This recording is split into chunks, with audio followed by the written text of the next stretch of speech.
What's up everyone, it's Q from Retro Q Gaming, and it's been a while since we ran a benchmark on here, so I'm going to run two benchmarks today.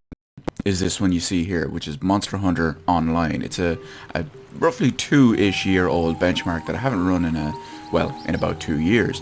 Now one thing I will say, first off, yes, I'm recording this at 720p for the simple reason is I'm actually using the ranked mode for recording this, and the ranked mode for recording this, or for running this benchmark, what it does is it gives you pre-selected settings and it compares those performance and settings versus the rest of the world. So those preset settings are 720p and 4x MSAA. So those are the only two things of note.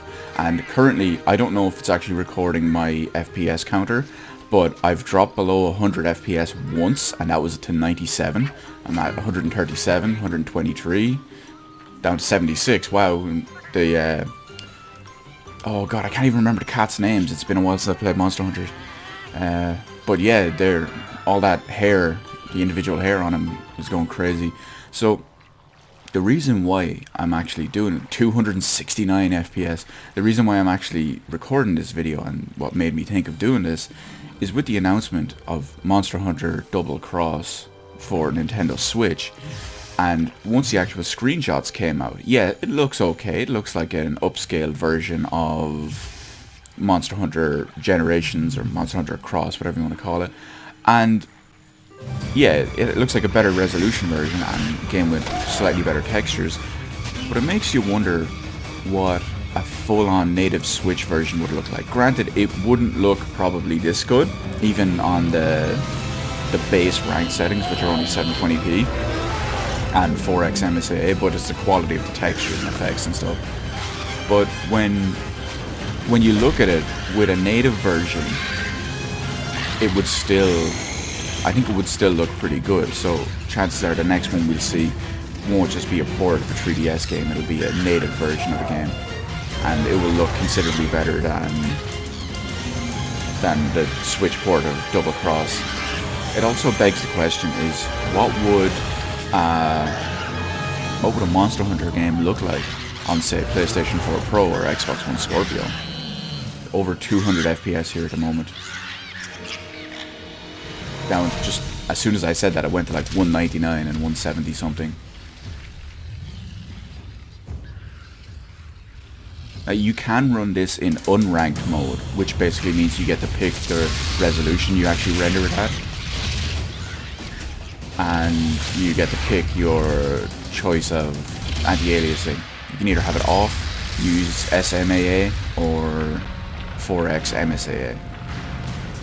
This is my favorite part of the benchmark. This is the only part of the benchmark I actually remember, because I'm a big fan of being in like dimly lit underground caves and underground areas with lovely luminous crystals and kind of neon colors. Like you see here from the crystal in the background, the crystal on his head. Specifically, I like anything that's kind of a greenish blue or blue crystal that actually gives off light, as well as red and pink crystals. They always look the best. This also reminds me a lot of Final Fantasy XIV, which is the other benchmark we're going to be running on here in a moment.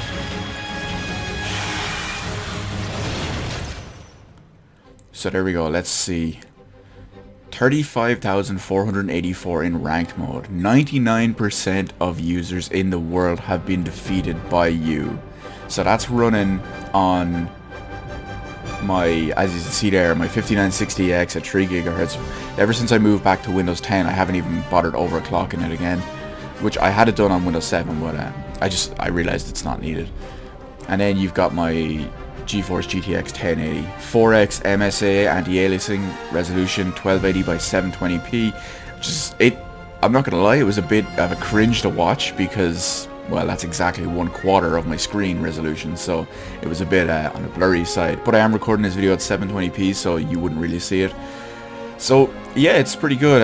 Now I am the top 1%. I like that. I'm happy with that anyway. Average FPS 161.3, minimum FPS 74.1, and that was only for a second or two during one specific scene change. So I was pretty happy with that anyway. Anyway, that's cool. Let's move on to our next benchmark, and see how that goes. This next benchmark is going to be one I've never run ever at all.